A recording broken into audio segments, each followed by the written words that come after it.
हे दोस्तों, तो चलिए आज जानते हैं फीमेल बॉडी में प्रेगनेंसी के दौरान मेंसेस क्यों नहीं होते या फिर मेंस्ट्रुअल साइकिल क्यों नहीं होती। आफ्टर फर्टिलाइजेशन जाइगोट का फॉर्मेशन होता है और ये एक सिंगल सेल होती है। लगातार डिवीजन के बाद ये ब्लास्टोसिस्ट का फॉर्मेशन करती है और ब्लास्टोसिस्ट के बाद एम्ब्रॉय का फॉर्मेशन होता है। अब बात आती है कि इसके इम्प्लांटेशन की, यानी कि टिल 9 मंथ तक ये एम्ब्रॉय एक मैच्योर ह्यूमन बेबी में कैसे डेवलप होगा। यूटेरस की एंडोमेट्रियम वॉल होती है, इसमें एम्ब्रॉय का डेवलपमेंट होता है। अब बात आती है कि एंडोमेट्रियम की वॉल के क्या काम है।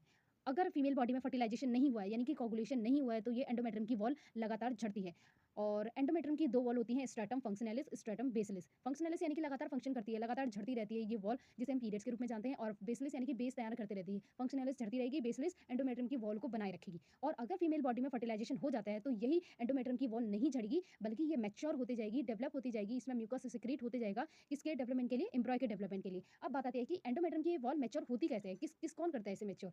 तो ह्यूमन जो एम्ब्रॉय है, उसके प्लेसेंटा से निकलने वाला एक हार्मोन जिसे एचसीजी, ह्यूमन कोरियोनिक गोनेडोट्रोप कहते हैं, वो स्टिमुलेट करता है कॉर्पस ल्यूटियम को। कॉर्पस ल्यूटियम एक बंच ऑफ टिश्यू, यानी कि एक बंडल ऑफ टिश्यू है ओवरी में, जो मोर प्रोजेस्टेरोन को रिलीज करने के लिए स्टिमुलेट करता है। और जितना ज़्यादा प्रोजेस्टेरोन रिलीज होगा, उतना ज़्यादा एंडोमेट्रियम की वॉल मैच्योर होती रहेगी, डेवलप होगी, क्योंकि प्रोजेस्टेरोन एक ऐसा हार्मोन है जिसे प्रेगनेंसी हार्मोन और मेंस्ट्रुअल हार्मोन भी कहते हैं। तो जितना ज़्यादा प्रोजेस्टेरोन रिलीव होगा, उतनी ज़्यादा एंडोमेट्रियम की वॉल मैच्योर होती जाएगी और फीमेल बॉडी में प्रेगनेंसी के दौरान मेंस्ट्रुअल साइकिल नहीं होगी।